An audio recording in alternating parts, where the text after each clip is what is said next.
Alright, now Jerusalem, before we get into the chart itself, you know, like we give the people them some insight, or 2 cents, 3 cents, 4 cents on certain matters in the dancehall. And Jerusalem, I would like to take the credit, or we should take the credit, Jerusalem. This whole king of the dancehall narrative now, like everybody thought about it, but if people been following the chart show, even the last chart show, we spoke about it, say, yo, there seems to be a little bit of a friction between who is the real king of the dancehall. As a matter of fact, Jerusalem, if memory serves me correctly, from the time with the Freedom Street promotion, I think we brought it up saying, hey, you realize if Vybz Kartel start saying this king of the dancehall narrative a lot in promotion. I never knew he took it so seriously. But looks like he is on the fan base. I take it seriously, but naturally, so does Beenie Man. So the real question, Jerusalem, is the title itself, King of the Dancehall. Is it relevant to our music, really and truly?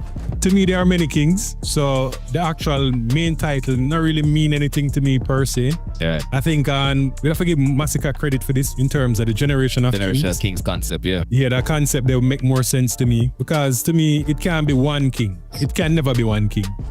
The criteria to determine the king, a lot of people would have stand a chance to kind of get the crown. Right. If it's like that, you get what I mean? Right. The current persons who fighting over the kingdom now would I say between Beenie Man and Vybz Kartel. Right. But if you really pre it, why can't Shabba or Bounty Killer be kings?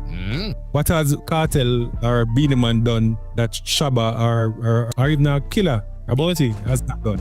True. So to me, it's just it's just titles.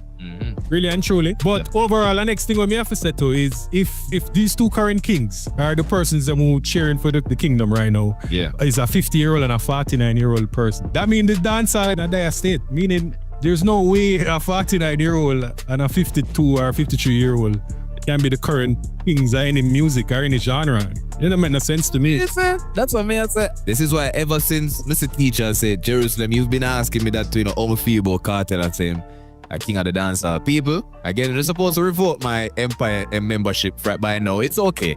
But all I'm saying is, at no point, Jerusalem, have I ever called Vybz Kartel a king of the dancehall or the king of the dancehall. Let me tell you why, before they shoot me, or before they come shoot me within the comments and all these things. Because to me, I always just call him the dancehall hero. And let me tell you why. Because he actually did that song showing that, listen, me not really meds no crown, like me beyond the crown, like I am the dancehall king. You remember that song, If Me Not Share Them Can Yam? Yeah, I remember that. We know that song. So for me, man, say like, it's kind of coming like, Jamaica have a prime minister, him govern the land, but we also have a Marcus Garvey, who is a national hero. You get what I say? So it's like, at some point, the argument I try to say people, at some point, yes, eras and generations will have the leaders and the kings, but at some point, them have to transcend that. And I think for a very long time, Beenie Man has transcended this argument. Beenie Man is no less than a king, but him way beyond having to fight for the throne. So this fight on Mr. Beenie Man I deal with, I think it kind of childish. Same for Vybz Kartel. I don't think the 2 of them need to be bickering. The 2 on the turn columns now in a dancer. Like, nothing can taint on the legacy. Right now, I'm that surprised and disappointed if Shabba turn around and be like, no man, something for me the king too. No, on to transcend the argument. The whole on a legend icons now. I think the concept of king of dancehall, the crown, it should be a people in the industry, the youth them in the street who fight. Or need to fight for them name. So cause that, I think that benefit the genre better than people who already make them name. Cause really and truly, with all due respect, what hits does Beenie or Vybz Kartel have in the street right now to combat a Massacre or an Alkaline or even a Chronic Law? You get me? And say like, what kind of hits are there can combat them new young youth, them young kings there? You get me? And say, so we always say the Jerusalem dancehall is a young man's sport.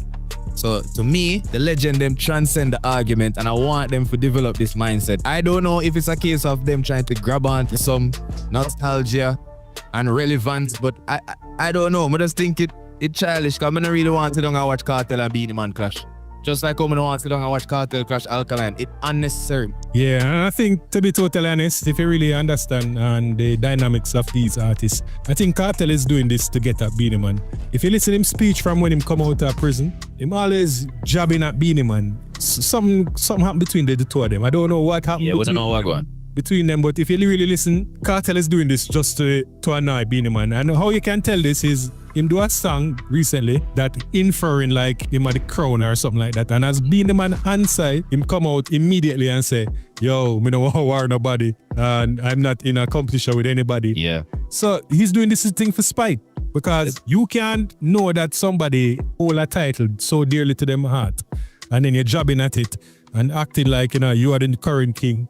And then when the person retaliate, you jump out and say, yo, I don't know.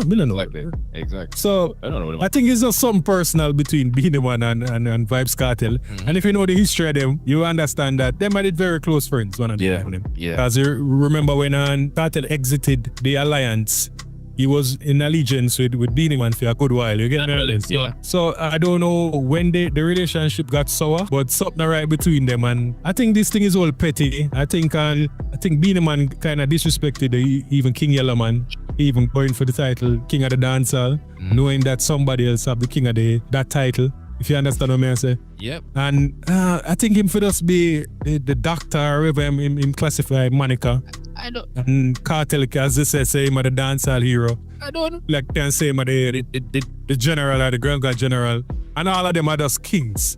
Exactly. Understand? Yeah, like this actual king of the dancehall. And the next thing too, we want people for kind of understand. And I think the Gaza people them for get a whole of reality. In terms of, they're thinking that Vybz Kartel is this big international star, and he's not that. Let me put it this way. Yeah. Internationally, Beenie Man, if you praise his career and poems in terms of the collaborations and the platform that he has been on, he has a more international claim than a Vybz Kartel. Yeah. Vybz Kartel internationally is an underground Jamaican artist. True. Yeah, so essentially what I say is, have you ever seen Vybz Kartel on BT or MTV? No. All right. Have you ever seen him on certain stages in the States or across the world? All right. How many international collaboration has Vybz Kartel done in comparison to a Elephant Man or a Beenie Man? Off the top of my head, the only collaborations that we can really remember Vybz Kartel doing is one with Missy, and that's about it. Yeah. You have some collaborations that people believe that were real collaborations. Yeah, we do. They weren't any real collaborations. You understand what I'm saying? Yeah. I think he have one with Rihanna. I'm not even sure about it because I think the real collaboration that she has is with Elephant Man. Up on the replay. Yeah, so I don't even know if she really, I'm not even sure, to be totally honest. Yeah. So when it comes to that international acclaim, the reason why so many people feel that he has this big international acclaim is because you know the culture is. Anybody that Jamaican champions, America and all over the world, gravitate towards them. Yeah. And over the years, when people ask who run Jamaica, everybody says Vybz Kartel. Yeah. So the cool thing to say is, oh, Vybz Kartel. So when you hear all these artists overseas mentioning him, them just a look clout, Yeah. If them did really rate him, them would have do work with him. Why I'm not doing that much work with him? Why them do most of them work with the Elephant Man or even a Popcorn? Yeah, that's true. You get what I say? You think Kartel has as much collaborations or have the international connection like even a Popcorn? See, they know. This is true. Yes. Food for thought. Him have a collab with Busta. For all the years, let me see. Him and Busta. Like, probably everybody have a collab with Busta. But that's what I say. I don't know. I'm not sure about it myself either. Exactly, but so for sure, so we can't be so sure. So I agree with it. Like, Kartel is like the cool name for piggyback on. For say, oh, I know him, I met him, I take a picture with him. Especially now. But what I am saying, and you see that's the problem I have with this Beenie versus Kartel for the King and Dancehall title, is that I don't want to have this conversation, I say what Beenie do versus what Kartel do. Because to me, for the benefit of our music, the two of them the great for the industry. The two of them the great for put Jamaica on the map in their own way. What I am saying is when it comes to the crown needs to be active. It no need to be steady on somebody's head. And I think that's the problem I have. I want to be a case where I'm not sure. I want to be, but feel like Massacre can get it and the more your fan base say, nah man, you're mad and Alkaline there. I love that because them two man they active, them two man they still have a lot to prove. Them that turn column yet, the columns in the industry yet. So to me, that's my finals upon it. On the transcend the argument. Please nobody turn this into a clash thing because I'm not gonna listen to it. Honestly. Yeah, really and truly, they're legacy artists now. So a crown thing they need to go to the current kings, The current kings, and I want to free for calling him on the chat. A two standing out right now, which is why I always call for them for clash or do something. Alkaline, massacre. Cartel. Me I put in Skillibeng too. And skill. Because internationally, Skillibeng has the border in terms of thing. Food for thought. What about Popcorn? Him nah have a shape up that. Popcorn could do it, but essentially Popcorn is almost a legacy artist now himself. Remember, so Popcorn really don't have to make a hit again, you know. True. Popcorn has been really dominating for the past, 10 years or so? Yeah. From 20... Popcorn had dominated from about 2013 or 20... Yeah, from about 2013, so. Yeah. True enough. Yeah. Yeah, so right now, even him reaching a legacy artist state. Big up Mavado too, because if Cartel can vie for King of the Dancehall, that would have Mavado would have basically in the same position to candidate too. Because internationally, Mavado is more known. So I think we can left it that side. I think that is the perfect way to end it. People, yeah, man, people are gonna vex, but that's just say, you know. I think we spoke the truth. Beanie their farms, Beanie their UK, they might go to US next finally. Make some money, man, and show say one of the real columns in a dancehall. If the king and queen of certain countries can hand off their crown eventually to the generations to go, why we can't do it in the dancehall? Come on, man. Low cuff soup, yeah, man. Anywho, Jerusalem. With that being said, we can go straight into the chart here, the top 10.